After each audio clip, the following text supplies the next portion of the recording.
गुनाहों पे हूँ शर्मिंदा, इलाही दर गुजर कर दे। बड़ा मुजरिम हूँ मैं तेरा, इलाही दर गुजर कर दे। अल्हम्दुलिल्लाह नहमदुक व नस्तईनुक व नस्तगफिरुक व नुअमिनु बिक या मन ला तराहुल उयून व ला तुखालितु ज़ुनून व ला यसिफुहुल वासिफून व मन यअलमु मसाकिलल जिबालि व मकाइलल बिहारि व अदद क़त्रिल अम्तार व अदद वरक़िल अशजार व अदद मा अज़लम अलैहिल लैल व अशरक़ अलैहिन नहार। अल्लाहुम्मा सल्लि अला मुहम्मदिन सलातन तस्तग़रिक़ुल अद्द तुहीतु बिल हद, सलातन ला गायत लहा वला इंतिहा वला अमद लहा वला इनक़िदा, सलातन दाइमतन बिदवामिक व अला आलिहि व अस्हाबिहि कज़ालिक। अम्मा बअद, अल्लाहुम्मा इन्नी अहमदुक व अस्तईनुक। औज़ु बिल्लाहि मिनश शैतानिर रजीम, बिस्मिल्लाहिर रहमानिर रहीम। वलक़द यस्सरनल क़ुरआन लिज़्ज़िक्रि फ़हल मिन मुद्दकिर। वक़ाल तआला वक़ाल अर्रसूल या रब्बि इन्न क़ौमी इत्तख़ज़ू हाज़ल क़ुरआन महजूरा। क़ालन नबिय्यु सल्लल्लाहु अलैहि वसल्लम हुब्बिब इलैकुम मिन दुनियाकुम सलास अत्तीब वल मरअतु व जुइलत क़ुर्रतु ऐनी फ़िस सलात। फ़क़ाल अबू बकर रज़ियल्लाहु तआला अन्हु सदक़त या रसूल अल्लाह, हुब्बिब इलैया मिनद दुनिया सलासुन अन तकून इब्नती तहत रसूलिल्लाह व अन यकूना इन्फ़ाक़ु माली अला अम्र रसूलिल्लाह वन नज़्रु इला वजह रसूलिल्लाह। फ़क़ाल उमर रज़ियल्लाहु तआला अन्हु सदक़त या अबा बकर, हुब्बिब इलैया मिनद दुनिया सलासुन अल अम्रु बिल मारूफ़ वन नही अनिल मुनकर व सौबुल खलिक़। फ़क़ाल उस्मान रज़ियल्लाहु तआला अन्हु सदक़त या उमर, हुब्बिब इलैया मिनद दुनिया सलास इश्बाउल जिआन व किस्वतुल उरियान व तिलावतुल क़ुरआन। फ़क़ाल अली कर्रमल्लाहु वजहु सदक़त या उस्मान, हुब्बिब इलैया मिनद दुनिया सलास अल खिदमतु लिज़्ज़ैफ़ व सौमु फ़िस्सैफ़ व दर्बु बिस्सैफ़। इज़ जा जिब्राईल फ़क़ाल या रसूल अल्लाह, लम्मा समिया मक़ालतकुम व अमरक अन तसअलनी मा कुन्तु उहिब्बु इन कुन्तु मिन अहलि दुनिया। फ़क़ाल रसूलुल्लाह सल्लल्लाहु अलैहि वसल्लम या जिब्रील मा तुहिब्बु इन कुन्त मिन अहलि दुनिया। फ़क़ाल इरशादुद्दाल्लीन व मुवानसतु ग़ुरबाइल क़ानितीन व मुआवनतु अहलिल इयालिल मुसिरीन। वक़ाल जिब्राईल यहिब्बु रब्बुल इज़्ज़ति जल्ल जलालुहु मिन इबादिही सलास ख़िसाल अल बज़्लु इस्तिताअ वस्सब्रु इंदन नदामा वल नदामतु इंदन नदामा वस्सब्रु इंदल फ़ाक़ा। रवाहु मुनब्बिहात। गनीमत जान ले मिल बैठने को, जुदाई की घड़ी सर पर खड़ी है।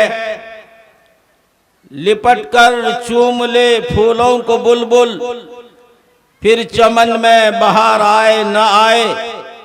ज़मीने चमन गुल खिलाती है क्या क्या, बदलता है आसमां रंग कैसे कैसे।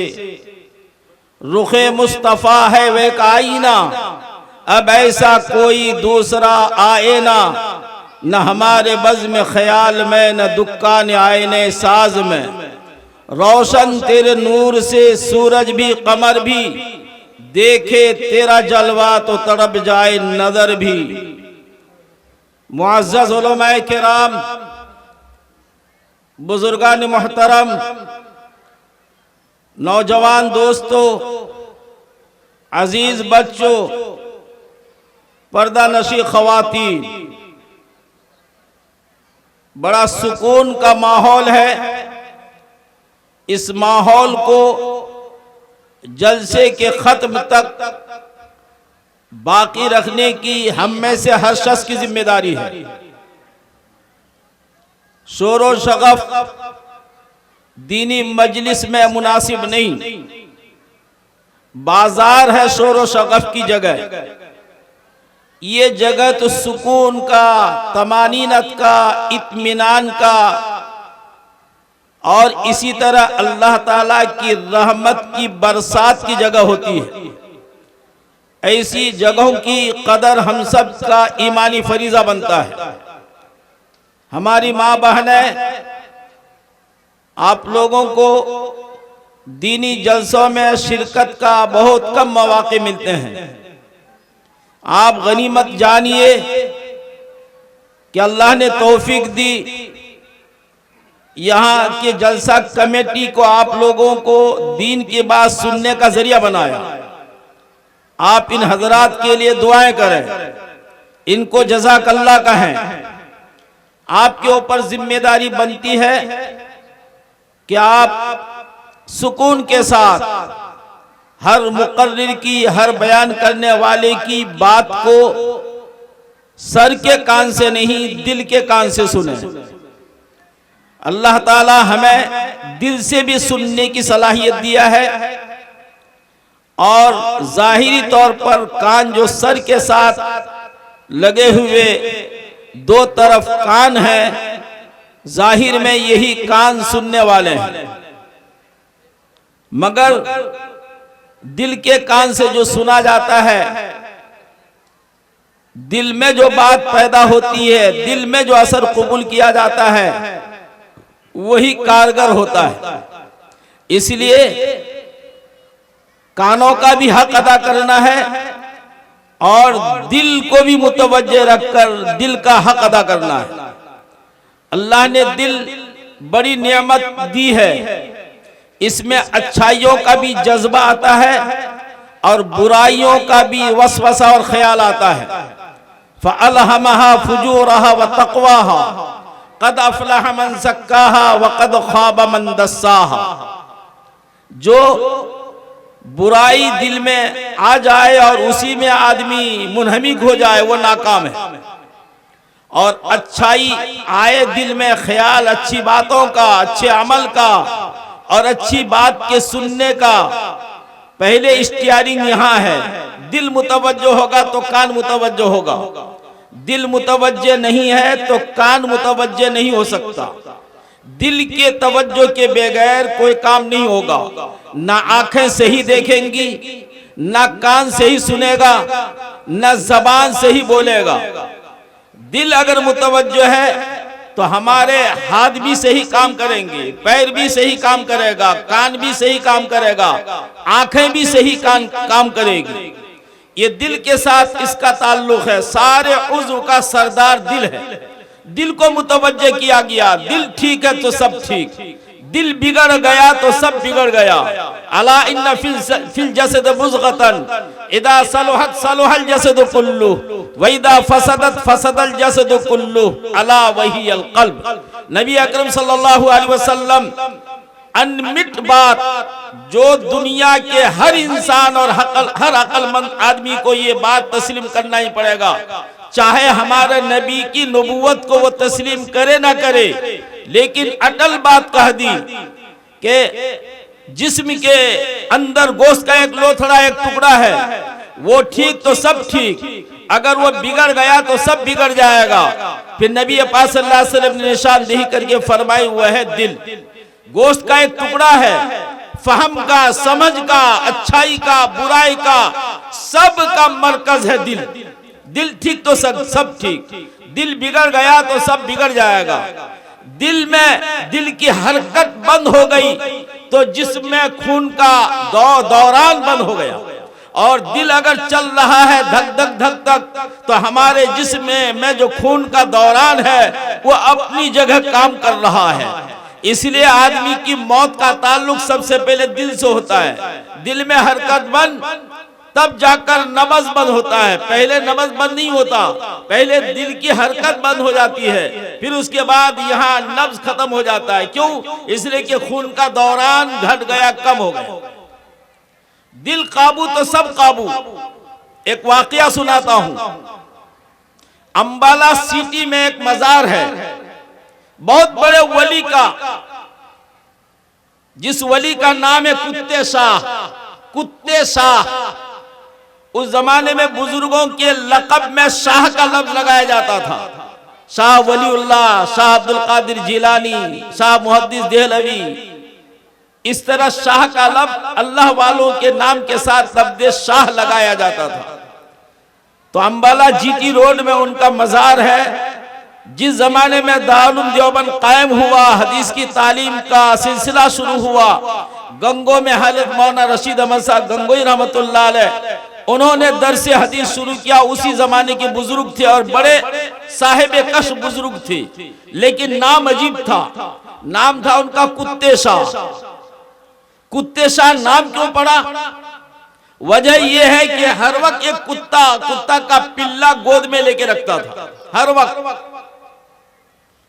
मगर लोग बड़ी अकीदत के साथ उनके पास जाते थे। मुरीदों का हल्का बढ़ा, बहुत लोग मुरीद होने लगे, मगर वह पढ़े लिखे नहीं थे। मुरीदान में आदत होती है कि अपने पीर से ही मसला मसाइल मालूम करें, तो लोगों ने उनसे मसला मालूम करना शुरू कर दिया। उन्होंने कहा, भाई मैं तो पढ़ा लिखा आदमी नहीं हूं, मैं क्या फतवा दूं, लेकिन तुम लोगों की जरूरत और तकाजे पूरा करने का मैं इंतजाम करूंगा। चुनांचे उस जमाने में एक मुफ्ती साहब की खबर ली। मुफ्ती साहब को बाज़ाब्ता तनख्वाह देकर अपने खानका में रखा और जिम्मेदारी दी। आपकी जिम्मेदारी यह है कि मेरे मुरीदीन में जिनको फतवे की जरूरत है, आप उनको मसला बताकर उनके लिए फतवा सादिर करेंगे। बोले ठीक है हजरत, आपका हुक्म सर आंखों पर, लेकिन एक फतवा सवाल करने से पहले हो जाए। बोलो क्या फतवा? ये जो कुत्ता का पिल्ला हमेशा आप गोद में लेके बैठे रहते हैं, आज तक किसी ने सवाल नहीं किया, लेकिन ये सवाल के बगैर आपके खिलाफ में फतवा दे दूं। ये कुत्ता आप साथ लेके बैठे रहते हैं, आप भी अल्लाह की रहमत के फरिश्तों की बरकत से महरूम और सारी मजलिस जो है महरूम। क्योंकि हदीस में आता है, ला तदखुलुल मलाइकतु बैतन फी कल्बुन वला सूरतुन। उस घर में रहमत का फरिश्ता नहीं जाता जिस घर में कुत्ता होता है और तस्वीरें होती है।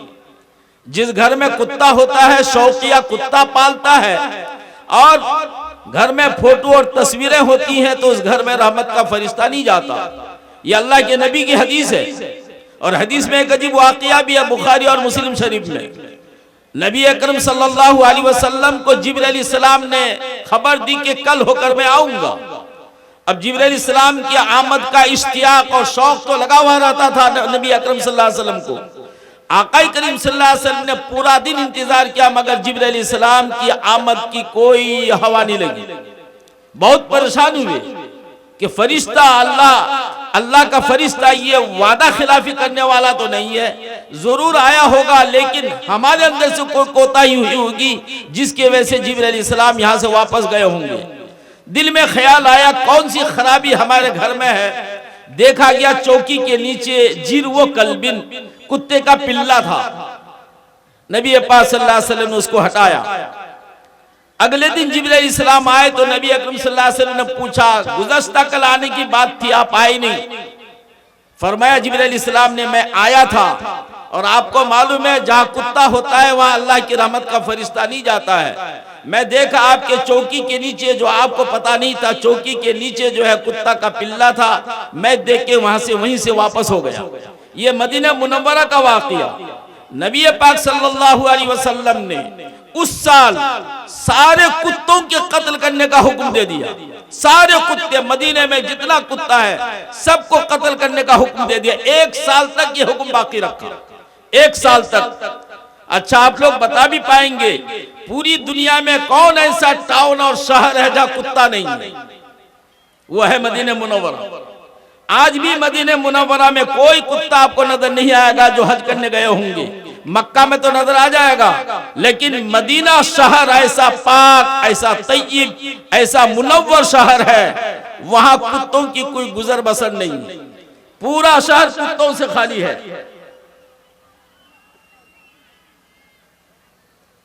बंगला जबान में कहने के लिए कह रहे हैं भाई, बंगला समझ जाएंगे ना? क्यों, इसमें कुछ बंगला सुनने वाले आए हैं क्या? बहरहाल তাই হবে इंशाल्लाह, কিছু বাংলাও বলা হবে, কিন্তু আমাদের মেয়ে মামা বললে হয়তো বুঝতে না পারে। कल मुफ्ती अब्दुल सलाम साहब आएंगे, वो भी बंगला बोलते हैं, मैं भी बेलडंगा में 20 साल रहा, वहीं से बंगला बोलना सीख गया। बंगला पढ़ना नहीं आता है, लेकिन अच्छी तरह बंगला बोल लेते हैं। तो যাই হোক, যখন আমাকে পরচা দেওয়া হয়েছে তো খানে খানে একটু বাংলা ভাষায় হোক। নবী আকরাম সাল্লাল্লাহু আলাইহি সাল্লাম হুকুম করে দিলেন, 1 বছর ধরে কুকুরকে কতল করার হুকুম হয়ে গেল। তার পরের বছর আবার নবী পাক সাল্লাল্লাহু আলাইহি সাল্লাম বললেন, मालुकुम वल किलाब, मा बालुकुम वल किलाब, क्या हो गया है कि तुम लोग कुत्तों को कत्ल करते हो? अब कुत्तों को कत्ल करना बंद कर दो, सिवाय अस्वद बहम के। শুধু কালা ভুজুঙ্গা কুত্তা, এইটা কুকুরকে তোমরা কতল করতে পারো, ফাইন্নহু শায়তানুন, কেন ये শয়তান। কালা ভুজুঙ্গা কুকুর যে খুব কালো হয়, ও একটু শরীর বেশি হয়, বদমাশ বেশি হয়, বা শয়তান যদি কুকুরের রূপ নিবে তো কালো কুকুরের রূপ নিতে পারবে, অন্য কুকুরের রূপ শয়তান নিতে পারবে না, হাদিসটার মানাই। যাই হোক, ये কুত্তে শাহ ওনাকে সেই মুফতি সাহেব বুঝালেন কি হাদিসে এরকম আছে, আপনাকে কুকুর তাড়াতে হবে। উনি বললেন, না আমি কুকুরকে নিজের কাছ থেকে তাড়াবো না, বলে তাড়াতেই হবে। সমস্ত মুরিদানরা বললেন, আপনি মুফতি সাহেবকে রেখেছেন, আপনি উনার ফতোয়ার উপর যদি আমল না করেন তা আমরা কিভাবে আমল করব? বুঝা পড়া করে তাই হোক, কুকুর তার কাছ থেকে সরিয়ে দেওয়া হলো। তিনাকে ভালোভাবে গোসল দিয়ে প্রতিদিনকার মতো মজলিসে বসানো হয়েছে। প্রতিদিনের মজলিসে নুরানি কথা বলতো, খুব গভীর কথা বলতো, কিন্তু যেই দিন থেকে কুকুর তিনার কাছ থেকে তাড়িয়ে দেওয়া হয়েছে, সেই মজলিসে যখন বসেছেন আর নুরানি কথা বলতে পারছেন না, এদিক তাকাচ্ছেন ওদিক তাকাচ্ছেন, মুরিদানদের উপর রাগ করছেন, মেয়ে ছেলে দূর থেকে যাকে তার দিকে তাকাচ্ছেন। সবাই বললেন, হুজুর আপনার কি হয়েছে, এইরকম কি ব্যাপার, তোমরা বিপদে ডালেছো। বলে আমরা কিভাবে বিপদে ডালেছি? তোমরা কুকুর তাড়িয়ে দিয়েছো, তোমাদের চোখে ছিল কুকুর, ওটা বাস্তবে কুকুর ছিল না, আমার মনের চাহিদা না, খারাপ চাহিদা, সেই খারাপ চাহিদাটাকে আমি কুকুরের সকল দিয়ে খুব কন্ট্রোল করে রেখেছিলাম, বাস্তব সেটা কুকুর ছিল না। আমার এই কলবের চাহাত, নফসের চাহাত, নফসে আম্মারা, আমার যে মনের চাহিদা, যেটা হারাম নাজায়েজ চাহিদা ছিল, ওটাকে আমি সব সময় দমন করে রেখেছিলাম। ওই দমন জিনিসটা তোমাদের চোখে কুকুর মনে হচ্ছিল, বাস্তব সে কুকুর ছিল না। এখানে জানা গেল নফসকে কন্ট্রোল করাটা, মনকে কন্ট্রোল করাটা, দিলকে কন্ট্রোল করাটা সব থেকে জরুরি। মন ঠিক থাকলে হাত পা সব জিনিসে কাটানো খানে খান সাহসের ব্যাপার নাই। ও নেমে গেছে, নেমে কিন্তু খুব জ্ঞানী মানুষ ছিল। ও চিন্তা ভাবনা করছে যে আমি ঠান্ডা ঠান্ডা হু হু হু করবো তো আমি থাকতে পারবো না, আমাকে ব্রেনটাকে অন্যদিকে নিয়ে যেতে হবে, মনের চিন্তাটাকে অন্যদিকে নিয়ে যেতে হবে। উপরে ছিল চাঁদ, এবার চাঁদের উপর রিসার্চ করতে লাগলো কি ব্যাপার, চাঁদ অত বড় সুন্দর কিন্তু তার মাঝখানে কালো কেন, মাঝখানে কালো কেন? এই চিন্তা কিছু দলিল নিজে তৈরি করত, আবার সেই দলিলকে নিজের জ্ঞান আর মন দিয়ে কেটে দিত যে না এইভাবে হতে পারে না।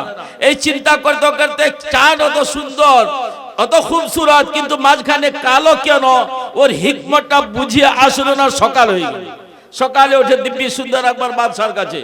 আকবর বাদশাহ হঠাৎ সবাই অবাক হয়ে গেছে, কি পাগল মানুষ বাঁচলো কিভাবে, পুরো রাত পুষ্কুনিতে থাকলো আর বেঁচে গেল। আকবর বাদশাহ জিজ্ঞাসা করছে ব্যাপার কি, তুমি কিভাবে থাকতে পারলে? বাদশাহ সালামত আমি বুঝি জানি, আমি যদি পানিতে নেমে হু হু করতাম তো থাকতে পারতাম না। আমি আমার মন দিল আমার দিমাগ সব অন্যদিকে নিয়ে গেলাম। দেখলাম উপরে চাঁদ আছে, চাঁদের উপর রিসার্চ করতে লাগলাম, চাঁদ তো খুবসুরত, মাঝখানে কালো কেন? এই চিন্তা করতে করতে আমার সকাল হয়ে গেল, আমি বুঝতেই পারিনি কখন সকাল হয়ে গেছে। জানা গেল কি মানুষের মনের চিন্তা একদিকে দিয়ে নিয়ে চলে গেলে সময়টা কিভাবে কেটে যায় বোঝা যায় না। এই মন যেদিকে নিয়ে যাবেন এটা স্টিয়ারিং, হাত পা সেভাবে কাজ করবে। মনকে নিয়ে গিয়েছে, বুঝতে পারেনি কে পানি ঠান্ডা বা আমি বরফ মতো পানিতে নেমে পড়েছি, কিছু বুঝতেই পারেনি। বাদশাহ সালামতকে বলা হয়েছে দেন, অর্ধেক রাজত্ব দিয়ে দেন। বলে না, দেওয়া হবে না। তুমি চাঁদের গরম পেয়েছিলে বলে তোমাকে ঠান্ডা লাগেনি। তুমি চাঁদকে ফলো করেছো, চাঁদকে লক্ষ্য করেছো, চাঁদের গরম পেয়েছো। চাঁদ তো গরম, তো ওই গরমিটা পেয়েছো বলে তোমাকে ঠান্ডা লাগেনি, সালতানাত দেওয়া হবে না। ঠিক আছে, কোনোদিনের উত্তর দেওয়া হবে। কিছুদিন পর বাদশাহ আকবর বাদশাহ শিকার করতে যাবে, তখন বীরবলকে খবর দিয়েছে।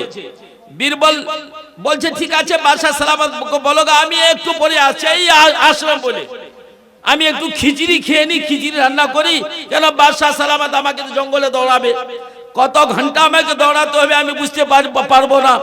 এই জন্য আমি একটু পেটে কিছু দিয়ে খিচুড়ি খেয়ে তারপরে আসছি। বাদশাহ সালামতকে বলো আমি খিচুড়ি খেয়ে আসছি। এইদিকে বাপের বেটা কি করেছে, একটা হাড়ি নিয়েছে, হাড়িতে চাল দিয়েছে, মশলা দিয়েছে, পানি দিয়েছে, সবকিছু দিয়েছে। আর গাছের বড় তার বাড়ির পিছনে লম্বা একটা বড় গাছ ছিল, কোন রকম কষ্ট করে গাছের উপর চড়ে দড়ি দিয়ে বা হাড়িটাকে বেঁধে দিয়ে ঝুলিয়ে দিয়েছে। আর নিচে দিয়েছে আগুন, খুব কাঠ জ্বালাছে, খিচুড়ি রান্না হচ্ছে। এবার অনেক কয়েক ঘন্টা গত হয়ে গিয়েছে। বীরবল বারবার খবর, আকবর বাদশাহ বারবার খবর পাঠিয়েছে, কি ব্যাপার, খিচুড়ি তৈরি হয়ে বলে তৈরি হচ্ছে, এই হয়ে গেল তৈরি, খেয়ে আসছি। আকবর বাদশাহ চিন্তা ভাবনা করলো, বীরবল তো খুব জ্ঞানী মানুষ, নতুন আইটেমের হয়তো কোনো খিচুড়ি তৈরি করছে, আমাকে দেখতে যাওয়ার দরকার।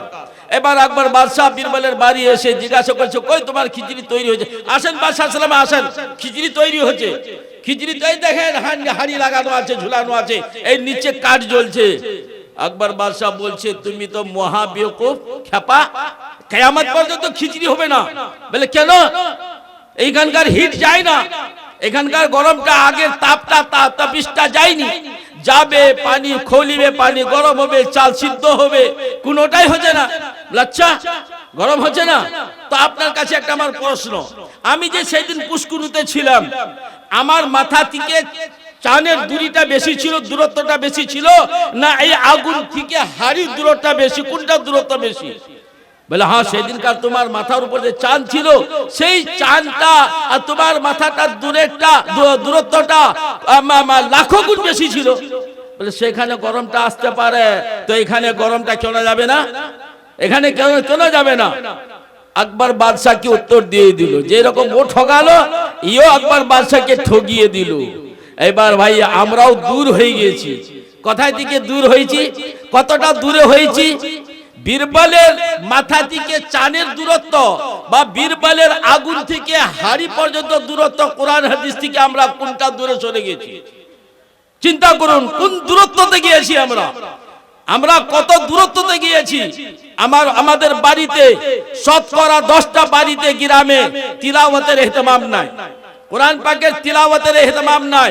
আলিম হাফিজ ছাড়া জনসাধারণ, আপনারা বলতে পারবেন 10 জন মানুষকে আমি আজকে সকালে তিলাওয়াত করেছি বা রাত্রে তিলাওয়াত করেছি? সাধারণ মানুষকে জিজ্ঞাসা করছি, সাধারণ মানুষ এইরকম যদি 10টা মানুষ হাত তুলে বলতে হ্যাঁ আমি আজকে কোরআন পাকের তিলাওয়াত করেছি, বলেন হাত তুলুন, হাত তুলুন। দেখেন, একখানা, দুখানা, তিনখানা, 10 জন হাত তুলতে পারবেন না। পরিবেশ তো আমিও জানছি। তো আমরা কোরআন থেকে কতটা দূরত্ব হলাম? কোরআন পাকের তিলাওয়াত থেকে কতটা দূরত্বতে গিয়েছি আমরা? বীরবলের আগুন থেকে খিচড়ি, না বীরবলের পুষ্কুরু থেকে চাঁদ চন্দ্র পর্যন্ত দূরত্ব? আমি বলবো তার থেকে আমরা বেশি দূরত্বতে চলে গিয়েছি। এবার যদি নামাজের জন্য জিজ্ঞাসা করা হয় কতজন আমরা নামাজি, তো এরকম হয়তো শতকরা 20 জন 15 জন মানুষ হাত তুলতে পারবে যে আমরা নামাজ পড়েছি। আজ কি বহু জওয়ানরা এখানে নামাজ পড়তে এসেছে, বক্তৃতা শুনতে এসেছেন, जलसे में तशरीफ लाए हैं, लेकिन अगर उनको कहा जाए कि ईशा की नमाज पढ़ के आए हैं तो शायद जवानों में एक आदमी भी हाथ उठा नहीं पाएगा कि हाँ हम ईशा की नमाज पढ़ के आए हैं। हम शरीयत से, इस्लाम से, कुरान से, हदीस से, अमल के अतबार से कितना दूर चले गए हैं, तो हमारी ईमान की खिचड़ी कहां पकेगी, हमारे ईमान के अंदर गर्मी कहां से आएगी। ये ईमान की गर्मी आएगी, ईमान में ताकत पैदा होगी, ईमान में हरारत पैदा होगी, उस वक्त हरारत पैदा होगी जबकि हम कुरान पाक की गर्मी से अपने को गरमाए, हदीस के ऊपर अमल कर की गर्मी से अपने कल्ब को गरमाए, अपने दिल को गरमाए, दिल को तड़पाए। इसलिए दिल पर मेहनत करने की जरूरत है। दिल में आएगा इरादा, दिल में आएगा जज्बा, दिल में आएगा चोट ख्याल, तो आदमी रात 12 बजे यहां से किशनगंज जाएगा। मगरिब की नमाज पढ़ना दुश्वार, पानी ठंडा है, सर्दी लग रही है, चादर लेके फिर रहे हैं गांव में, लेकिन मगरिब की नमाज पढ़ने के लिए नहीं जा पा रहे हैं। लेकिन अगर उनके लिए अगर 1 बजे 1:30 बजे ट्रेन है तो वो सब कुछ बर्दाश्त कर लेगा। क्यों? इसलिए कि दिल में वो दाइया लिया हुआ है, दिल में वो तकादा लिया हुआ है, दिल में एक इरादा लिया हुआ है। इस इरादे को बरूए काल लाना उसके लिए बड़ा आसान हो जाता है। लेकिन जब तक हम दिल में कुरान हदीस के ऊपर अमल का दाइया और तकादा अपने अंदर नहीं लेंगे, उस वक्त तक हम ईमान की हरारत महसूस नहीं कर पाएंगे। आज हमारे ऊपर मुसीबतें, बलाएं जो कुछ भी आ रही है, उसके पीछे असल सबब, हम दुआ करें जो कुछ भी करें, लेकिन जब तक अपनी ईमान में हरारत पैदा नहीं करेंगे, जो काम करने का है जिससे हमारा वजन और वेट बढ़ेगा, उस काम को जब तक हम अंजाम नहीं देने वाले होंगे, हमें इसी तरह जलील किया जाएगा, हमारे खिलाफ बात की जाएगी, हमारी शरीयत को खिलवाड़ बनाया जाएगा, हमारे कुरान के खिलाफ बोला जाएगा, हमारी मस्जिदों के ऊपर उंगलियां उठेंगी। ये तो हमारे ईमान का हिस्सा है, यह हमारे ईमान का हिस्सा है। इसलिए भाई नबी पाक सल्लल्लाहु अलैहि वसल्लम इतने रहीम अपनी उम्मत के हक में, उम्मत के हर फर्द के हक में बड़े रहीम, बड़े शफीक, आपसे बढ़कर रहीम और शफीक कोई नबी अपनी उम्मत के साथ उतनी शफकत ना दिखाया और ना मैदान महशर में देखा पाएंगे। सब तो नफ्सी नफ्सी के आलम में होंगे, सब कहेंगे या रब्बे सल्लिम, या रब्बे सल्लिम, या रब्बे सल्लिम, ए अल्लाह हमें बचाइए, हमें बचाइए। लेकिन नबी पाक सल्लल्लाहु अलैहि वसल्लम वहां भी उम्मत का रोना रोएंगे और फरमाएंगे या रब्बे उम्मती, या रब्बे उम्मती। उम्मत की शिकायत अल्लाह के पास कर ही नहीं सकते। नबी पाक सल्लल्लाहु अलैहि वसल्लम कभी किसी अमल को चाहते थे कि मैं अपनी उम्मत पर इसको लागू कर दूं, लेकिन डर लगता है कि मेरी उम्मत इस पर खड़ा नहीं उतर पाएगा, मशक्कत में मुब्तला हो जाएगा। इसलिए अमल को लागू करने के ख्याल के बावजूद आप लागू नहीं कर पा रहे थे। क्यों? उम्मत के ऊपर बारहम होने की वजह से। उसकी एक मिसाल लीजिए, नबी पाक सल्लल्लाहु अलैहि वसल्लम को मिसवाक करना बहुत पसंद था, बहुत पसंद। मरते वक्त नबी पाक सल्लल्लाहु अलैहि वसल्लम वफात से चंद सेकंड, चंद मिनट पहले जब हजरत अब्दुल रहमान अबी बकर इयादत के लिए आए नबी पाक सल्लल्लाहु अलैहि वसल्लम के पास, तो उनके हाथ में मिसवाक थी। मिसवाक को ललचाई हुई निगाह से देखा। हजरत आयशा चूंकि बीमारदारी में कई दिनों से लगी हुई थी, हजरत आयशा सिद्दीक़ा रज़ियल्लाहु अन्हा समझ गई कि मिसवाक का तकादा हो रहा है। अपने भाई अब्दुल रहमान से कहा क्या मिसवाक तुम दे दोगे? उन्होंने मिसवाक दिया। नबी पाक सल्लल्लाहु अलैहि वसल्लम के लिए मिसवाक को चिबाया, नरम किया। मैंने उसको चिबाया, उसको नरम किया और नरम करके मैं नबी पाक सल्लल्लाहु अलैहि वसल्लम के हाथ में दिया। आप लगते हैं कि जैसे सेहतमंद आदमी, हालांकि आप बीमार थे, जैसे सेहतमंद आदमी इत्मीनान के साथ, शौक के साथ मिसवाक कर रहे हैं। नबी पाक सल्लल्लाहु अलैहि वसल्लम ने बड़े इत्मीनान के साथ मिसवाक किया। मिसवाक करने के बाद हजरत आयशा सिद्दीक़ा रज़ियल्लाहु अन्हा ने सोचा कि कभी कभी नबी पाक सल्लल्लाहु अलैहि वसल्लम दम करते थे, तो ऐसा ना हो कि मैं दम करूं, मैं कुछ पढ़ूं, तबीयत अलील है, ये सोच के कुछ पढ़ना शुरू किया। पढ़ने के बाद सोचा कि मैं अपने हाथ में फूंक ना मार के आका करीम सल्लल्लाहु अलैहि वसल्लम का मुबारक हाथ है उसी में फूंक मारूं और आप ही के हाथ को अपने जिस्म में जो है मैं फिरवाऊं। इसी इरादे से मैंने पढ़ा और नबी पाक सल्लल्लाहु अलैहि वसल्लम के हाथ में फूंक मार के चाहा कि मैं नबी पाक सल्लल्लाहु अलैहि वसल्लम के ही हाथ को आपके जिस्म में फिरवाऊं। इतने में हाथ ढीले पड़ गए। अल्लाहुम्मा रफीक़ल आला कह के वैसे इंतकाल कर गए। ये इंतकाल का अजीब मंजर था नबी अकरम सल्लल्लाहु अलैहि वसल्लम का। मौत के आखिर वक्त तक जो नबी पाक सल्लल्लाहु अलैहि वसल्लम ने मिसवाक की मोहब्बत दिखाया, ये मिसवाक इतनी प्यारी चीज थी नबी अकरम सल्लल्लाहु अलैहि वसल्लम के लिए। फरमाया मेरी तबीयत चाहती है कि मिसवाक को हर नमाज से पहले मैं वाजिब कर दूं। लौला नशुक्का अला उम्मती लअमरतुम इंदा कुल्ली सलातिन, मेरी तबीयत चाहती है, मेरी उम्मत पर अगर मशक्कत का अंदेशा मुझको ना होता तो ये मिसवाक हर नमाज से पहले, हर वजू से पहले मैं इस मिसवाक को वाजिब करार दे देता। लेकिन खतरा लग रहा है कि इस पर मेरी उम्मत अमल न कर पाएगी, मशक्कत में पड़ जाएगी। तो आप चाहते हुए भी उम्मत के ऊपर इतने शफीक थे कि एक चीज चाहते हुए भी आपने उम्मत की मशक्कत का खौफ करते हुए आपने उस चीज को लागू नहीं किया। और भी नजीर मौजूद है। नबी पाक सल्लल्लाहु अलैहि वसल्लम इशा की नमाज कुछ दिनों ताखिर करके पढ़ी और सोचा कि मैं अपनी उम्मत को हुक्म कर दूं कि इशा की नमाज रात के 1/3 के बाद पढ़ें या 1/3 के हिस्से के आखिर में पढ़ें। लेकिन मेरी उम्मत की मशक्कत का मुझको खौफ लग रहा है, इसलिए मैं ये चाहते हुए भी उम्मत पर शफीक और रहीम होने की वजह से इस हुक्म को लागू नहीं कर सकता। ये तो शफीक थे, किसी अमल की शिकायत कैसे करेंगे? लेकिन कुरान ने बयान किया एक कोताही की शिकायत नबी पाक सल्लल्लाहु अलैहि वसल्लम अल्लाह रब्बुल जलाल के दरबार में करेंगे। और कहां करेंगे? हश्र के मैदान में। कुरान ने बयान किया वकाल रसूल या रब्बी इन्न कौमी इत्तखज़ू हाज़ल कुरान महजूरा, ये शिकायत करेंगे, ऐ रब्बुल आलमीन मेरी उम्मत ने, मेरी कौम ने इस कुरान को छोड़ रखा है, इस कुरान को छोड़ रखा है। आज 2% तलबा मदरसे में पढ़ रहे हैं, मुसलमानों में 2% बल्कि 1.5%। अपने गांव में हिसाब लगाइए कितने बच्चे कुरान के साथ जुड़े हुए हैं। जो पढ़ रहा है मौलवी लाइन में हाफिज होके या हाफिज हो रहा है, यही कुछ बच्चे कुरान पाक को पढ़ रहे हैं। मामूलन हमारे कुरान पाक का मामूल के दबाव से कुरान पाक, हमारी तिलावत से कुरान पाक छूट गया है। इसकी शिकायत नबी पाक सल्लल्लाहु अलैहि वसल्लम अल्लाह के नबी के सामने करेंगे। कुरान ने कह दिया वकाल रसूल या रब्बी इन्न कौमी इत्तखज़ू हाज़ल कुरान महजूरा, मेरी कौम, मेरी उम्मत इस कुरान को छोड़ रखा था। बताइए नबी की शिकायत अल्लाह के दरबार में किस तकलीफ से आप शिकायत करेंगे? कैसा आपको सदमा पहुंच रहा होगा, कैसी आपको जो है तकलीफ पहुंच रही होगी? क्या नबी को खुश करना यह ईमान का तकादा नहीं है? दुनिया में हम नबी को खुश करें, आखिरत में उसकी खुशी, उनकी खुशी का इजहार हमारे सामने होगा। इसलिए भाई एक पहलू तो यह है, हम कुरान से बिरबल के तालाब और चांद से जितनी दूरी है, कहा जाए कि कुरान से उतनी ही दूरी हम लोगों को मजबूरी तौर पर उम्मत को इतनी दूरी हो गई है। कहां से हमें कामयाबी मिलेगी? इसलिए जो भी कुरान पढ़ना जानते हैं, बाज़ाब्ता मदरसे में पढ़े हैं, रोजाना कुछ ना कुछ कुरान पाक की तिलावत का हर घर में इसको जारी रखें। तिलावत का सिलसिला हर घर में जारी रखें। आप में से अगर मुमकिन होता हर एक की दाढ़ी में हाथ देके, हर एक की गर्दन में खुशामद करके मैं दरखास्त करता कि कुरान छोड़ चुके हैं हम लोग, कुरान पढ़ने के लिए है, कुरान समझने के लिए है, ये कुरान हमें पढ़ना है। आप में से जो भी कुरान पाक पढ़ना जानते हैं, देखिए ये कुरान हमारे लिए हुज्जत होगा या हमारे खिलाफ ये कुरान दलील बन के जो हमारे खिलाफ बोलेगा।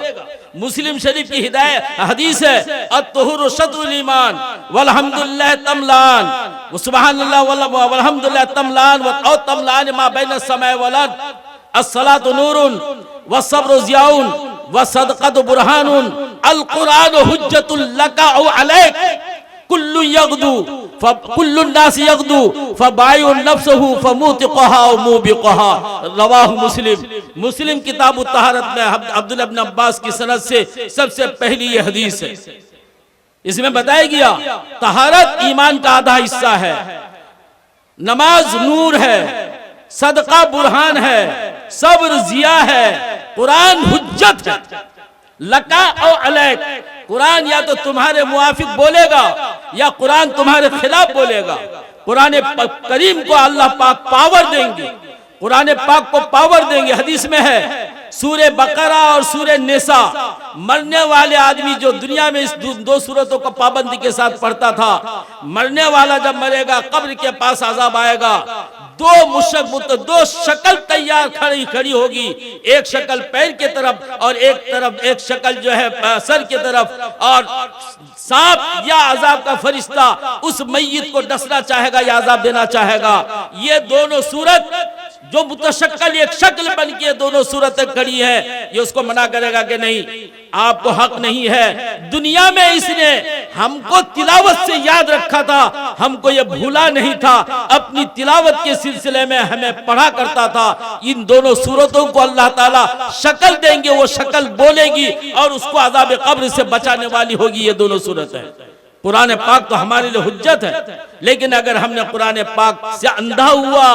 तो कुरान कल कयामत में हमें भी अंधा उठाया जाए। मन काना फी आमा फहुवा फिल आखिरत आमा, जो दुनिया में आंखों को बंद कर लिया था तिलावत कुरान पाक से, आखिरत में कब्र उसको अंधा उठाया जाएगा।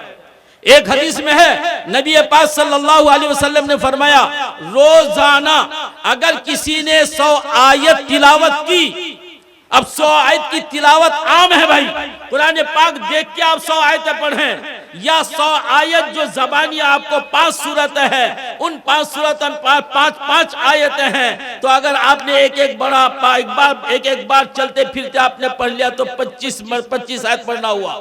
2 बार पढ़ा तो 50 आयत का पढ़ना हो गया। 3 बार आपने उन्हीं सूरतों को पढ़ा तो 75 बार पढ़ना हो गया। और अगर आपने 4 बार पढ़ा तो ये 100 आयत की तिलावत आपकी मुकद्दर में लिखा गया। इसका फायदा क्या होगा? इसका फायदा ये होगा, कल कयामत के दिन जब मैदान महशर से सारे लोगों को उठाया जाएगा, तो वो लोग जो तो कुरान पाक की तिलावत का कम से कम इतना वो मामूल बना के रखा था कि 100 आयत की तिलावत जैसे कैसे भी करता था, तो इसको कब्र से उठाया जाएगा ये समझ के कि दुनिया में ये गाफिल नहीं था, दुनिया में बड़ी बेदार मगजी के साथ दुनिया की जिंदगी गुजार रहा था। ये बहुत चुस्त और चालाक था, चाबुक था, ये चालाक और होशियार बनाकर इसको कब्र से उठाया जाएगा। लेकिन अगर हमने कुरान पाक के साथ बेतवज्जुही की तो आपको बताएगा यही कुरान आपके खिलाफ, हमारे खिलाफ हुज्जत बन के खड़ा होगा। और यही कुरान, इसकी हमने कदरदानी की तो हमारे लिए, हमारे मुआफिक में कुरान को अल्लाह रब्बुल इज्जत बोलने का हक देगा। मैंने एक लंबी हदीस पढ़ी है, लंबी हदीस तो क्या बल्कि वाकया है। बेलगा में रहते हुए कुछ बोसीदा किताबें मुझको कहा कि इन किताबों को एक जगह को उठा के रख दीजिए। मैंने उन किताबों को तलाश करना शुरू किया, कुछ किताबें मुझको मिली, मिनहाजुस सुन्ना एक किताब, इसी तरह मुनब्बिहात नाम से एक किताब मिली। मुनब्बिहात हाफिज इब्न हजर रहमतुल्लाह अलैह की हदीस की किताब है मुनब्बिहात। वो मुनब्बिहात में हदीस, उस किताब में हदीस में 2 चीज, 3 चीज, 4 चीज, 5 चीज, 6 चीज, 10 चीज तक उन्होंने बयान किया है। नबी पाक सल्लल्लाहु अलैहि वसल्लम फरमाया जैसे कि ईमान की अलामतें 5 हैं, ईमान की अलामतें 5 हैं, और इसी तरह बताया कि मुनाफिक की अलामतें इतनी है। इस तरह 1 से लेकर 10 तक इस तरह की रिवायतों को उन्होंने उस किताब में जमा की। उसी किताब में एक वाकया बयान किया, जो वाकया है, इस वाकया में बहुत सारी तफसीली गुफ्तगू है। वाकया क्या हुआ? साहबा की मजलिस लगी थी, खुलाफाए अरबा अबू बकर सिद्दीक, उमर फारूक, उस्मान गनी, अली करमल्लाहु वजहू रज़ी अल्लाहु अन्हुम, ये सारे लोग मौजूद थे। ये और भी साहबा किराम मौजूद थे। एक गोया बड़ी नूरानी मजलिस थी। अचानक नबी पाक सल्लल्लाहु अलैहि वसल्लम ने फरमाया, तुम्हारी दुनिया की 3 चीजें मुझको महबूब है, दुनिया की 3 चीजें मुझको बहुत प्यारी है। एक तो खुशबू, और नबी पाक सल्लल्लाहु अलैहि वसल्लम को खुशबू पसंद ही था, बल्कि कहिए मुबालगा के तौर पर कहा जा सकता है कि खुशबू ही आपको पसंद करने वाला था। आप क्या खुशबू को पसंद करते? खुशबू ही आपको पसंद करता। आपका पसीना मुबारक जिस खुशबू में लगा दिया जाता, पाइल किया जाता, वो खुशबू दुनिया की तैयार करदा खुशबू में सबसे ज्यादा मुअत्तर हो जाता। हजरत उम्मे सुलैम रज़ियल्लाहु अन्हा का वाक़या मौजूद है, उस तरफ जाना मैं नहीं चाहता। कहे देती है शौखी नक्शे पा की कि कभी के इस राह से अभी कोई गुजरा होगा, जिस रास्ते से गुजरते रास्ता मुअत्तर हो जाता। नबी अकरम सल्लल्लाहु अलैहि वसल्लम की मुबारक जिस्म से हमेशा खुशबू फूटती थी, हमेशा खुशबूदार जिस्म। हालांकि आपने खुशबू नहीं इस्तेमाल किया, लेकिन आपके जिस्म मुबारक से, आपके कपड़े मुबारक से हमेशा एक मुअत्तर आपका जिस्म होता था, मगर फिर भी खुशबू आपको पसंद था। और दूसरी क्या, औरतों की खिलकत इस कमजोरी की हालत में हुई है कि औरतों को बहुत कुछ बर्दाश्त करना पड़ता है। इसलिए इस कमजोर तबका की खातिर नबी पाक सल्लल्लाहु अलैहि वसल्लम फरमाया औरतें मुझे बहुत प्यारी हैं। और तीसरी चीज, नमाज मेरी आंखों की ठंडक है। नमाज मेरे नजदीक बहुत प्यारी चीज है, बहुत प्यारी चीज, मेरी आंखों की ठंडक। भाई कोई आदमी कहता है कि ये मेरा बेटा मेरी आंखों का ठंडक है, क्यों? बेटा से ज्यादा प्यारा है, नाना से ज्यादा प्यारा है, दादा से ज्यादा मोहब्बत है, आंखों की ठंडक। नबी पाक सल्लल्लाहु अलैहि वसल्लम ने फातिमा का नाम नहीं लिया, हसन हुसैन का नाम नहीं लिया, और 4 बेटियों में से किसी का नाम नहीं लिया कि ये मेरी आंखों की ठंडक है। हाँ, इतना फरमाया फातिमा मेरे गोश्त का टुकड़ा है। फातिमा को जो शक पहुंचाएगा उसने मुझको शक पहुंचाया। माँ फातिमा को जिसने तकलीफ पहुंचाई वो या उसने मुझे तकलीफ पहुंचाई। इतना तो कहा, लेकिन ये नहीं कहा कि फातिमा मेरी आंखों की ठंडक है, मगर नमाज को कहा कि नमाज मेरी आंखों की ठंडक है। क्यों ना कहा जाए? में नमाज, दुनिया के सारे अहकाम दुनिया में मिले, आयत आई, लेकिन नमाज आपको मेराज में जाकर नमाज का तोहफा अता किया गया। उस तोहफा से आपका सर बुलंद हो रहा है, तो क्यों नहीं आप कहेंगे कि नमाज मेरी आंखों की ठंडक है? अभी आपने तो 3 चीज फरमा दी। अबू बकर सिद्दीक कहने लगे या रसूल अल्लाह, आपने सच कहा, मुझको भी 3 चीजें बहुत पसंद है। एक तो आपका चेहरा मुबारक, तबीयत चाहती है हमेशा आपका चेहरे अनवर देखता रहो, हर वक्त आपका चेहरे अनवर देखता रहो। वो चेहरा क्या था? आईना में तो कुछ ना कुछ खामी कमी होती है, नबी पाक सल्लल्लाहु अलैहि वसल्लम का चेहरा आईना से भी ज्यादा मुनव्वर था, चांद से भी ज्यादा खूबसूरत। तो फरमाया आपका चेहरा में तबीयत चाहती है हमेशा आपके चेहरे को देखता रहूं। एक चीज बहुत ज्यादा प्यारी। दूसरी चीज, आप कहीं हुक्म करें कि मैं अल्लाह के रास्ते में खर्च करूं, ये हुक्म कि जो कुछ भी मुझको हस्ब इस्तिताअत हो मैं इस हुक्म पर अमल करूं, आपके इस हुक्म को पालन करना मेरे नजदीक सबसे ज्यादा महबूब और प्रिय चीज है। तीसरी चीज जो मुझको बहुत ज्यादा पसंद है वो ये है कि मेरी बेटी आयशा आपकी बीवी बन के रहे। चुनाचे दुनिया में बीवी बन के रही 9 साल, रुखसती के बाद 9 साल, और फिर आखिरत में तो बीवी होंगी ही हूरों के साथ हजरत आयशा, बल्कि तमाम अज़वाज मुताहरात उम्महातुल मोमिनीन नबी पाक सल्लल्लाहु अलैहि वसल्लम के हल्के गोश में होंगे। ये हजरत अबू बकर सिद्दीक ने फरमाया कि मेरी तीसरी चीज जो पसंदीदा है वो यह है कि मेरी बेटी आयशा आपके निकाह में हो, आपकी ज़ौजियत में हो। हजरत उमर फारूक कहाँ चुप होने वाले थे, उन्होंने अबू बकर सिद्दीक से कहा आपने सच कहा, मुझे भी 3 चीजें बहुत ज्यादा प्यारी है। वो एक है लोगों को अच्छी बातों का हुक्म करो, अल-अम्र बिल मारूफ वन नही अनिल मुनकर, और दूसरी चीज बुरी बातों से मना करो। हजरत उमर फारूक टोक टाक करने का बड़ा मिजाज था। ये मिजाज आज हम लोगों में वालिद होने के एतबार से भी, जिम्मेदार होने के एतबार से भी, उस्ताद होने के एतबार से होने के एतबार से हमने इस जिम्मेदारी को निभाना छोड़ दिया। रोक टोक गांव का जिम्मेदार, असर रसूख वाला गांव के नौजवान को टोकने का मिजाज नहीं है। अगर 10 बार टोका जाए तो इंशाअल्लाह कभी न कभी दिल तो है, दिल तो नरम हो जाएगा। टोकने का मिजाज, औलाद को बुराई में देखते हुए टोकने का मिजाज खत्म हो गया, टोकने का मिजाज ही खत्म हो गया। हुक्म करने का, नेकी की बातों का खुद तो अमल नहीं कर रहे तो कैसे हुक्म करेंगे? कुरान ने कहा वामुर अहलका बिस्सलात, वामुर अहलका, अपने घर वालों को नमाज का हुक्म करते रहो, वस्तबिर अलैहा, इस पर इस्तिकामत इख्तियार करो, बोलते रहो। आपने 10 मरतबा बोला, कहते जब बेटा तो मानता ही नहीं, ये बहाना नहीं चलेगा। आप अपनी जिम्मेदारी हर वक्त आप कहते रहिए, बोलते रहिए। एक एक कतरा एक पत्थर पर गिरे तो पत्थर भी सुराख वाला हो जाता है, पत्थर भी जो है उसमें छेद हो जाता है। तो बेटा को कहेंगे बार-बार नमाज पढ़ने के लिए अपनी जिंदगी में 100 बार, तो क्या वह नमाज नहीं पढ़ेगा? अबू जहल ये बड़ा सख्त दिल था, लेकिन नबी पाक सल्लल्लाहु अलैहि वसल्लम ने 3000 बार उनको ईमान की दावत, 3000 बार हिम्मत नहीं हारे, बोलते रहे, ईमान कबूल करने के लिए दावत देते रहे। ये दावत का सिलसिला आपने छोड़ा नहीं। लगता ये था कि दिल स्याह हो गया, लेकिन फिर भी आप अपना फरीजा अंजाम देते रहे। इसलिए अल्लाह कुल्लुकुम राइन व कुल्लुकुम मसऊलुन अन रइयतिही, हम में से हर शख्स जिम्मेदार है, अपने मातहत लोगों को ये जिम्मेदारी अदा करनी पड़ेगी। तो फरमाया 3 चीज पसंद है, एक अम्र बिल मारूफ और नही अनिल मुनकर। एक नौजवान लड़का को चलता फिरता हुए देखा तो पूछा क्या बात है, कोई कारोबार भी करते हो? कोई कारोबार करते हो? बोले हाँ कारोबार करता हूँ, थोड़ी बहुत दुकान है उसमें बैठता हूँ। क्या अच्छा बताया, अगर मैं ये जानता कि तुम वैसी खाली फिरते हो तो मैं आज तुमको कोड़े से मारता। क्यों? इसलिए कि अल्लाह के नबी ने फरमाया इन्नल्लाह यबगुदु शाब्बल फारिगा, उस नौजवान से अल्लाह नाराज होता है जो खाली वक्त को बेकार गुजारता है।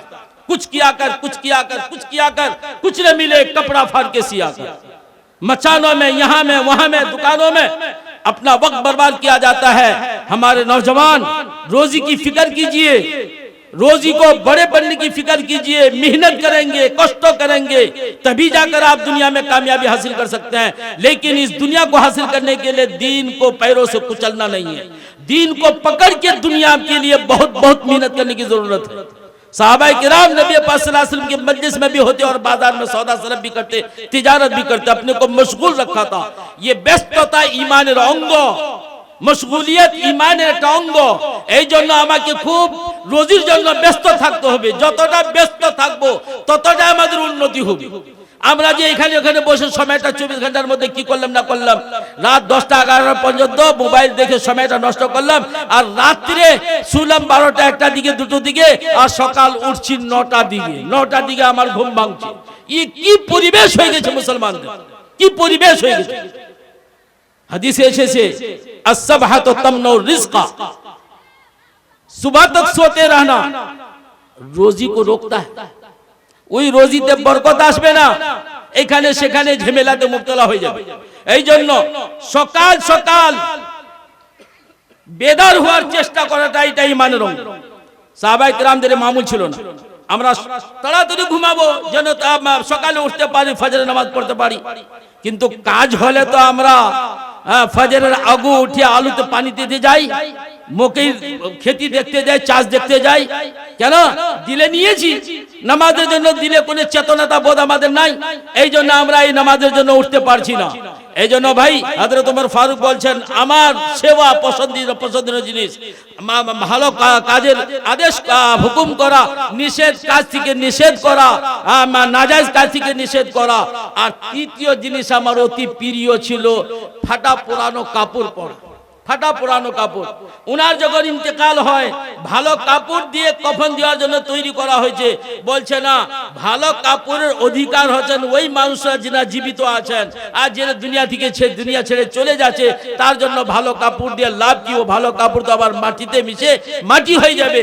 এই জন্য ভালো কাপড়ের না, নতুন কাপড়ের উপযুক্ত হলো যারা জীবিত আছেন, আর যে মরে যাচ্ছে তার জন্য ভালো আর নতুন কাপড়ের দরকার কি? নবী হযরত ওমর ফারুক রাদিয়াল্লাহু আনহু জীবনে এটা আমলে পরিণত করে দেখিয়েছেন।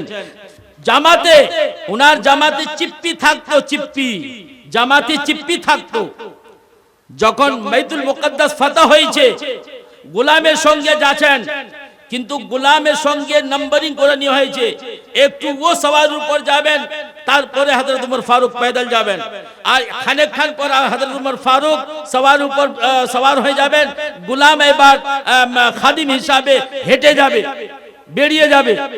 কিন্তু আইন বাইতুল মুকদ্দাস যখন পৌঁছিয়েছেন নম্বর এইরকম হয়ে গিয়েছে যে গোলাম সওয়ারিতে আর হযরত ওমর ফারুক যিনি বাদশা, যিনি পুরো হিজাজের সিরিয়ার বাদশা, ওই বাদশা হেঁটে যাচ্ছেন। আর দেখা যাচ্ছে কাপড়ে, ফাটা কাপড়ে ওই চিপি লাগানো আছে। হযরত ওমর ফারুক যেটা বলেছেন যে ওয়াসাবুল খালিক আমার পছন্দনীয় জিনিস, সাবুল খালিক পুরাতন কাপড়, চিপি দেওয়া কাপড়।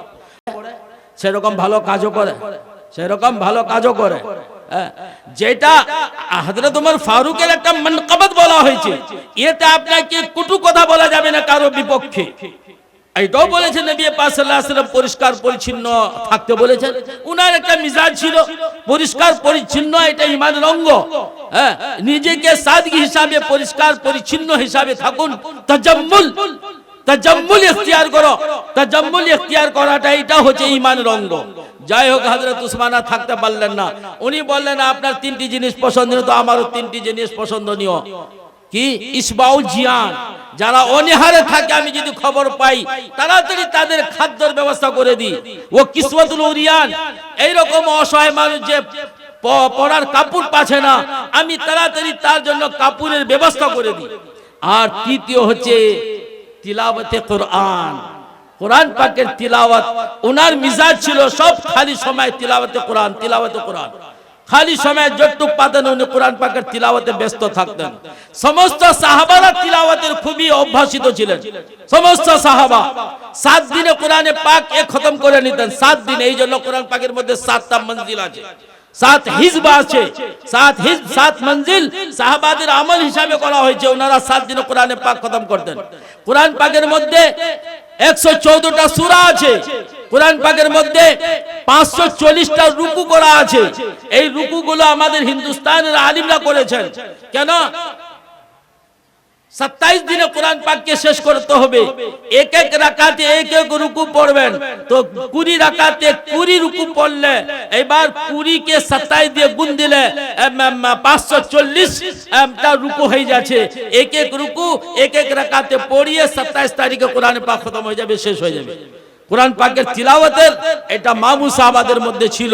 বিশেষ করে কবিলে আশআর, দিনের ঘর বুঝা যেত না কোনটা আনসারীদের ঘর কোনটা কবিলা আশআরীদের ঘর, কিন্তু রাতে নবী পাক সাল্লাল্লাহু আলাইহি ওয়াসাল্লাম বলছেন আমি রাতে যখন পাড়াতে বেড়াই তখন বুঝতে পারি কি এই ঘরটা আশআরী কবিলার, আশআরী খানদানের, আশআরী বংশের। কেন? তিনাদের ছেলে মেয়েরা পুরো রাত কোরআনে পাকের তিলাওয়াত করতেন। কোরআন পাকের তিলাওয়াত একটা আমাদের অভ্যস্ত হতে হবে। হযরত উসমানে গনি বলছেন আমার তৃতীয় পছন্দনীয় তিলাওয়াত কোরআন। হযরত আলী উনিও মজলিসে ছিলেন, উনি বললেন আমার তিনটি জিনিস পছন্দনীয়, আল খিদমাতুল ইজ্জাত, মেহমানের খুব খাতির তাওয়াজু করি। কেন? নবী পাক সাল্লাল্লাহু আলাইহি ওয়াসাল্লাম মেহমানের খুব খাতির তাওয়াজু করতেন। যখন গারে হেরা থেকে ওহী নিয়ে আসলেন, হাঁপিয়ে গেছেন, ভয় করছেন জানেন, হযরতে খাদিজা রাদিয়াল্লাহু আনহা তখন একাই বিবি ছিলেন, উনি সান্ত্বনা দিলেন কাল্লা আবশির, আপনি খুশখবরি দিলেন আল্লাহ তাআলা লা ইউহজিকাল্লাহু আবাদা, আল্লাহ পাক আপনাকে হালাক করবে না। ইন্নাকা লাতাসিল রাহমা ওয়া তাহমিলুল কালবা মা তাহমিলুল কাল্লা ওয়া তাকসিবুল মাদুমা ওয়া তাকরিজ যায়ফা ওয়া তুইনু আলা নওয়াইবিল হক। 5টি গুণ বললেন, তার মধ্যে 4 নম্বর গুণ হচ্ছে আপনি মেহমান নওয়াজি করেন। मेहमान नवाजी काके बोला है? जमाई आसलो, दामाद आया तो उसको खातिर किया, सनबा पाया, और क्या कहते हैं कि बेटी का ससुर आया, सास आई।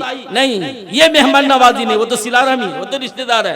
मेहमान नवाजी वो है कि एक अजनबी आदमी है, वो उसको वक्त पर खाना नहीं मिल रहा है, वो गांव में घूम रहा है, मस्जिद का कलेक्शन कर रहा है, मदरसे का कलेक्शन कर रहा है, तो उसको पूछने वाला भी नहीं होता क्या आपने दोपहर का खाना या खाया नहीं खाया। ये है मेहमान नवाजी।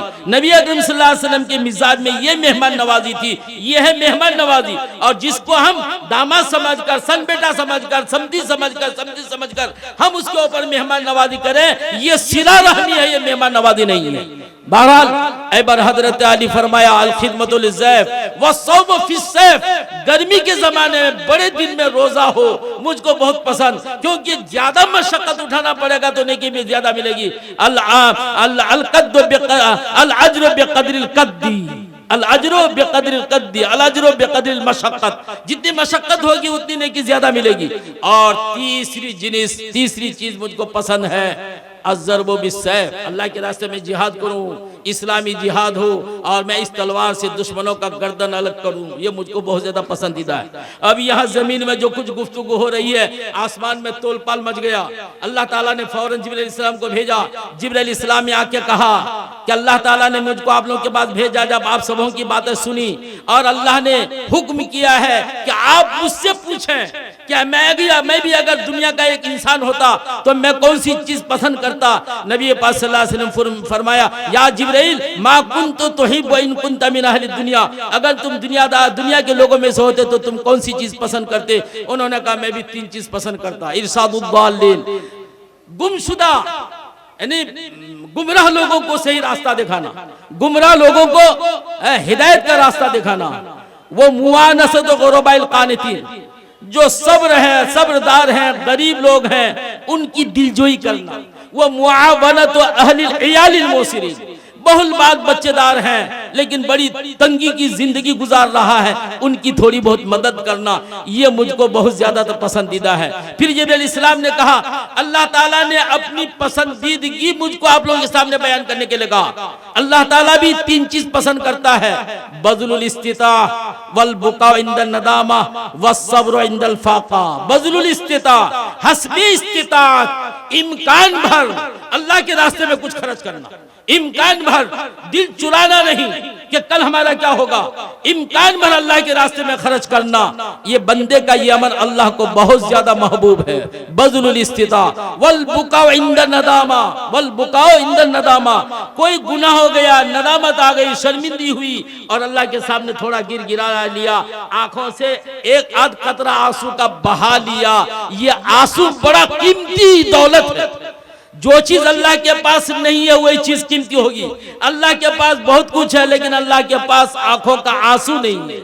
अल्लाह के यहाँ, अल्लाह के खजाने में, अल्लाह की कायनात में अल्लाह को आंसू नहीं है, इसलिए ये आंसू बंदों का अल्लाह को बहुत ज्यादा प्यारा। वल बुका इंदल नदामा। और तीसरी चीज है वह सब्र इंदल फाका, फाका कशी हो जाए तो थोड़ा सब्र कर लें, सवाल का हाथ ना फैलाया जाए। भाई हमारी जिंदगी में हम तब्दील खुद लाना चाहेंगे तभी हमारे अंदर तब्दीली आएगी। हालात का तकाजा यह है कि हमें कान में तेल दे के सोने का जमाना नहीं रहा, सोने की औकात नहीं रहे, हमें बेदार होने की जरूरत है। हर शख्स को अपने तौर पर बेदारी अपने अंदर पैदा करने की जरूरत है। बेदार मर्ज होकर जिंदगी गुजारी। जितना हम अमल में लगेंगे उतना ही हमारे बिरादराने वतन जो हमारे खिलाफ बोल रहे हैं, हमारे शरीर के खिलाफ बोल रहे हैं, अल्लाह ताला उनकी मुंह में ताला लगा देगा, उनकी मुंह में ताला लगा देगा। और आजकल चल रहा है तबलीग के खिलाफ, सऊदी अरब वालों ने तबलीगी जमात के ऊपर पाबंदी लगाई तो हमें ज्यादा से ज्यादा इसमें हिस्सा लेना है। आप वादा करते हैं इंशाअल्लाह हम इसमें ज्यादा से ज्यादा हिस्सा लेंगे। इस वक्त हमारा ईमान का तकाजा पैदा हो गया है, अवाम खवास सबको इसमें ज्यादा से ज्यादा हिस्सा लेने की जरूरत है, पहले से ज्यादा सरगर्म होने की जरूरत है। वरना कल मौका आएगा, हिंदुस्तान की हुकूमत कहेगी जब अरब वालों ने पाबंदी लगाया है, जो इस्लाम का मरकज हुआ करता है वहां पाबंदी लगाई जा सकती तो हम क्यों ना पाबंदी लगाए। इंशाअल्लाह इनको जरूरत नहीं होगी जमात के ऊपर पाबंदी लगाने की। खामियां बहुत निकालने की कोशिश की, ये कोरोना का वबा उन्हीं के जरिए से फैला बहुत कोशिश की, लेकिन सरकार नाकाम रही, उनका मुंह काला हुआ। हर एक एकदम बेगुनाह रिहा होकर दिखा दिया कि इनके वजह से कोरोना नहीं फैला था, इनमें से एक भी कोरोना में मुब्तला नहीं था। हालांकि इतना हल्ला हुआ, इतना शोर हुआ, कोरोना का सारा जिम्मेदार जमात वालों को डाला। लेकिन इंसाफ तो है, यहाँ तो जमहूरियत है, यहाँ की अदालत, यहाँ सही फैसला करने वाली अदालत हमें मिली हुई है। अदालत ने सही फैसला दिया, इसलिए हमें ज्यादा से ज्यादा इसमें लगने की जरूरत है। एक वाकया आपको सुनाऊं, 1937 का वाकया है। 1937 का शारदा नाम से एक मेंबर पार्लियामेंट था, उन्होंने एक कानून पार्लियामेंट में पास करने की कोशिश की। अंग्रेज का दौर था, वो कानून किया है कि 18 साल से कम उम्र की लड़की की शादी नहीं होगी और 22 साल से कम उम्र के लड़के की शादी नहीं होगी। 22 साल लड़के की उम्र और 18 साल लड़की की उम्र होना जरूरी है। ये तो शरीयत में मुदाखलत है, ये शरीयत में मुदाखलत है, इसको बर्दाश्त नहीं किया जाएगा। उससे कम उम्र की लड़कियां शरीयत में उनकी शादी को जायज करार दिया। खुद नबी अकरम सल्लल्लाहु अलैहि वसल्लम ने हजरत आयशा की उम्र 6 साल की थी, 6 साल की उम्र में निकाह किया और 9 साल की उम्र में उनको आपने उनकी रुखसती ली। तो नाबालिगी के जमाने में बच्चियों का निकाह जायज है। उस जमाने में इस बिल के खिलाफ मुसलमान आए, मुसलमान इस बिल को तोड़ने के लिए अमली जामा पहनाया। हमने ऐसे लोगों को देखा जो उस जमाने में निकाह किया था, वो फख्र से कहा करते थे मेरी शादी शारदा बिल में हुई थी, लेकिन वो शारदा बिल क्या था वो जानता ही नहीं था। वो जानता था कि शारदा बिल जो है कोई ऐसा हिंदुस्तान का कानून बना था कि छोटे छोटे गोद के बच्चों को भी शादी कराना पड़ेगा, इसलिए जो है शादी करवाएंगे। नहीं, उस बिल की मुखालफत मुफ्ती किफायतुल्लाह साहब ने करवाई और पूरे हिंदुस्तान में लोगों को बेदार किया कि अपने अपने छोटे छोटे बच्चों और बच्चों की शादी कराओ ताकि दिखा दो ये बिल 18 साल और 22 साल की उम्र को मुतय्यन करके शादी को जो है लागू करना चाहता है, हम उसके खिलाफ अमल करके दिखा देंगे। चुनांची गोद के बच्चों की शादी, गोद के बच्चियों की शादी हो गई हमारे गांव में। हाँ, जो हमारे मदरसे के पहले सेक्रेटरी साहब थे वो कहा करते थे, अल्लाह उनको जन्नत नसीब फरमाए, वो कहा करते थे कि मेरी शादी शारदा बिल में हुई थी। मैं उनसे पूछा कि शारदा बिल का क्या मतलब? बोले शारदा बिल का मतलब यही है कि अगर शादी नहीं करेंगे बच्चों की तो हुकूमत उठा के चली जाएगी।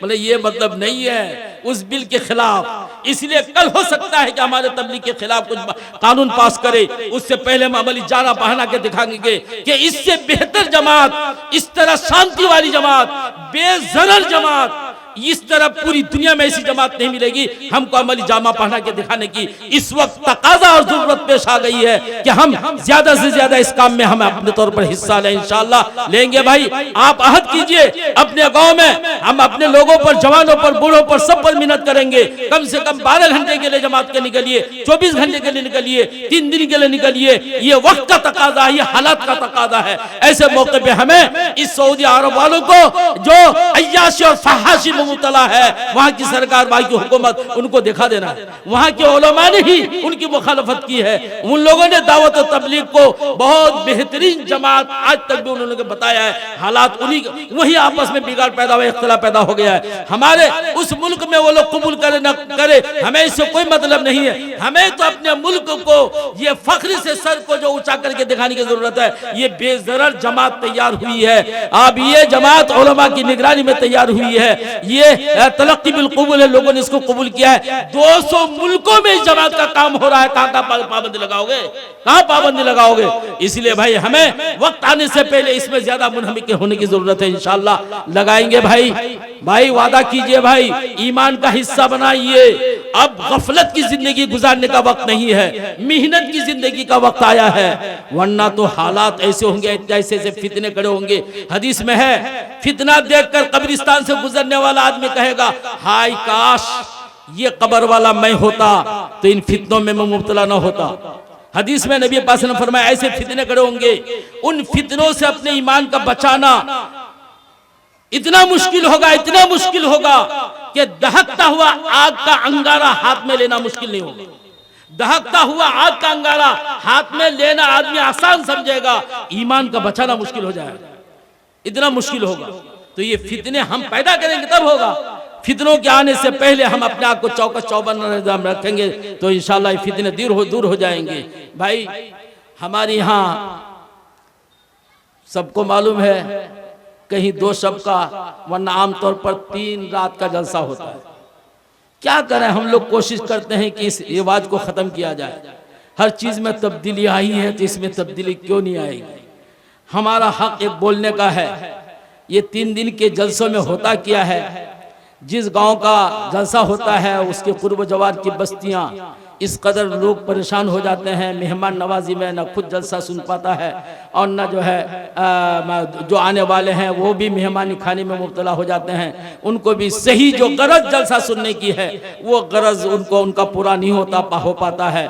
लेकिन क्या करें, बार बार लोगों को समझाते हैं कि जलसा 1 दिन का, ज्यादा से ज्यादा 2 दिन का, लेकिन उस 2 दिन को आप तकसीम करके रखिए। मेरा बोलना काम में आए ना आए, मैं हक बात बोलूंगा, मानो या मानो, जाने जहां इख्तियार है, हम नेको बदजनाब को समझाए जाएंगे। अगर 2 दिन का रखते हैं तो 1 दिन सिर्फ औरतों का रखिए, दूसरा दिन मर्दों का रखिए। मेरी राय है ये, मैं थोपना नहीं चाहता, लेकिन एक वक्त आएगा क्या मेरी राय को आप कबूल करेंगे? क्या बात है, हमारे सीमांचल में 3 दिन का 2 दिन का जलसा होगा। आप दासपाड़ा चले जाइए, आप रायगंज साइड में चले जाइए, इस साइड में दक्षिण दिनाजपुर जाइए, मालदा चले जाइए, मुर्शिदाबाद चले जाइए। अल्हम्दुलिल्लाह हर जिले में जलसा करने की तौफीक हुई है। हर जगह एक जोहर के बाद जलसा शुरू होगा, रात 12-1 बजे जलसा खत्म हो जाएगा। ये दासपाड़ा इलाका में ज्यादा दूर नहीं है, ये 50 किलोमीटर की दूरी में 1 दिन का जलसा होता है। तो हमारे क्या हो गया है आवाम को कि 3 दिन का जलसा करना है। जलसा करने वालों के लोगों का बदन चूर-चूर हो जाता है।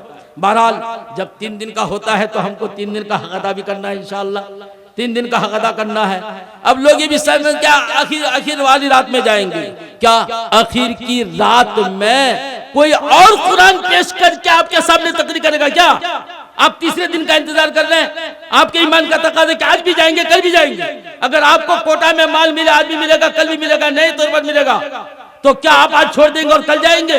आप तो सोचेंगे दुनिया जितना आ जाए, आज मिल रहा है तो आज जाएंगे, कल मिलेगा तो कल भी जाएंगे, और अगर रात के 12 बजे का ऐलान हो तो रात को 12 बजे चले जाएंगे। ये क्यों? दुनिया का तकादा है, दिन का तकादा नहीं है। इसलिए जलसों की कामयाबी खुसूसन कुर्ब जवार के बस्ती के लोगों के लिए है। इंडिया में जलसा हो रहा है, यहाँ इंडिया के कौन कौन आदमी है हाथ उठाए। इस बस्ती इंडिया के जो लोग हैं वो हाथ उठाए, इंडिया के जो हैं हाथ उठाए, गिनिए जरा, हाथ उठाइए, हाथ उठाइए इंडिया के लोग। अच्छा, ये काशीबारी जो है उस गांव के लोग हाथ उठाए, आप रखिए, देखिए 5% हाथ नहीं उठाए इस काशीबारी के। अच्छा, इधर बेनीपाल के लोग हाथ उठाए, कितने लोग हैं बेनीपाल के लोग? एक, देखिए आपका जलसा कौन सुनेगा? बेनीपाल वालों, आप जलसा देंगे तो आप भी धोखा खाएंगे, क्योंकि आप अपना हक अदा नहीं कर रहे, आपके पड़ोस में जलसा हो रहा है। काशीबारी वाले, इंडिया वाले, आप, अल्लाह सब कुछ जानने वाला, सब कुछ देख रहा है, आप छुपा रहे अपने आप को। नहीं, आप मजबूर हैं, आप मेहमानों के पीछे लगे हुए हैं, इसलिए आपको तौफीक नहीं हो रही है। एक दिन का जलसा कीजिए, वो खाना पीना वगैरह सब चक्कर खत्म, जो कुछ होगा एक दिन में हो जाएगा, सारा हंगामा एक दिन में खत्म हो जाएगा। ये आपको तजर्बा करके बता रहा हूँ। क्यों नहीं आ पा रहे? बेनीपाल ज्यादा दूर है क्या? ये टोला, ये सामने वाला पूरा वाला टोला, क्या कौन सा टोला ये भी इंडिया। इस टोला के कौन है? हाथ उठाइए जरा, इस टोला के, ये पूरब टोला रोड के उस पार, देखिए एक हाथ उठा है। या तो मटर गश्ती कर रहा है, या कि मेहमानों के पीछे मशगूल है। क्या करेगा? मेहमान तो आएगा तो मेहमान की तो खातिर दवा तो करनी है। ये है नुकसान, या आपको मैं नुकसान बता रहा हूँ। एक दिन का जलसा कीजिए, मिनी जलसा कीजिए, दिन का ज्यादा फायदा होगा। और ये आप समझ रहे हैं कि हमारा मस्जिद का कलेक्शन नहीं होगा, मदरसे का कलेक्शन नहीं होगा, ये ख्याल भूल है। ये ख्याल ठीक है, बारी का एक दिन का जलसा होता है, चंदा भी होता है, सब कुछ होता है। आपके यहाँ भी होगा, हिम्मत कीजिए। आप लोग अपने गांव के लोगों में पहुंचे, आप कहिए, तहिया कीजिए कि हम अपना जलसा एक दिन का करेंगे, 3 दिन का नहीं करेंगे। ज्यादा अगर 2 दिन का रहते, एक दिन औरतों के लिए मखसूस, एक दिन मर्दों के लिए मखसूस, वरना मेला लगता है। जलसा क्या होता है? मेला लगता है। बहरहाल आपको इस जलसे का हक अदा करना है साहब। जलसे का हक सिर्फ सुनने का नहीं है, जलसे का हक ये है कि आपको कुछ इसमें देना भी है, इसमें कुछ आपको देना भी है। एक कागज उठाइए। आप जानते हैं कि मस्जिद की तरक्की के लिए जलसा किया जा रहा है, तो क्या आप नहीं चाहते हैं मस्जिद की तरक्की हो? कौन ईमान वाला चाहेगा कि मस्जिद के तकाजे पूरे ना हो, मस्जिद की जरूरतें पूरी ना हो? मस्जिद का तकाजा सामने रखकर ये 3 दिन का प्रोग्राम किया गया है। आप बेशक दिए होंगे, लेकिन ऐसे मौके पे आपसे हमारी दरखास्त है, इस मस्जिद को अभी भी कुछ जरूरत है, कुछ जरूरत है। मुंह बोल रही है, वो मुंह फाड़ रही कि हमारी ये तकादा, हमारी ये जरूरत पूरी की जाए। ये तकादा पूरा करना ये गाँव वालों के बस में भी है, बेशक कर सकते हैं, लेकिन आपको भी मौका दिया जा रहा है कि आप भी इसमें हिस्सा लेने वाले बन जाएं। इसलिए मैं आपसे कहूंगा, 500 से 2-4 आदमी नाम लिखा है, 500 देने वाले। मैं तो 1000-2000 से शुरू करता, कल मुफ्ती अब्दुल सलाम साहब आप लोगों से मांगेंगे हुआ तो मैं 500 से शुरू करता हूँ। है कोई भाई, है कोई 500 रुपए देने वाले? आज नहीं, नकद नहीं देंगे तो कल दीजिएगा, परसों दीजिएगा, जब काम शुरू होगा उस वक्त दीजिएगा। 500 रुपए देने वाले 2-4 आदमी कम से कम हाथ उठाएं, खड़े हो जाएं, या नकद है तो यहाँ लेके दे जाएं। भाई चंदे के वक्त कोई ना उठे, ये दीन के साथ दुश्मनी है। आप नहीं देंगे, आपके जेब में हाथ डाल के नहीं लिया जाएगा। लेकिन जब चंदा हो, बेगैरती की बात है कि चंदे के दौरान आप उठ के चले जाएं। हाँ, यहाँ देने के लिए आ रहे हैं तो आप यहाँ आइए। चंदे की जब तश्कील हो, उठ के जाना मेरे फतवा के एतबार से नाजायज है। आप गोया ये चंदा देना लेना आपको पसंद नहीं है, दीन का ये काम है। दीन के इस काम को का नापसंदीदगी इजहार करना अमल से भी नाजायज है। अब्दुल गफ्फार साहब बेलटोला 500 रुपए। माशाअल्लाह, एक साहिब खैर लाकर 500 रुपए दिया, अल्लाह बेहद कबूल फरमाइए। भाई जल्दी कीजिए, आपको और मुकर्रर को भी सुनना है। आ जाए, जल्दी आ जाए, जल्दी उठिए भाई। साहब 500 रुपए दे, 2 हो गए हजरत।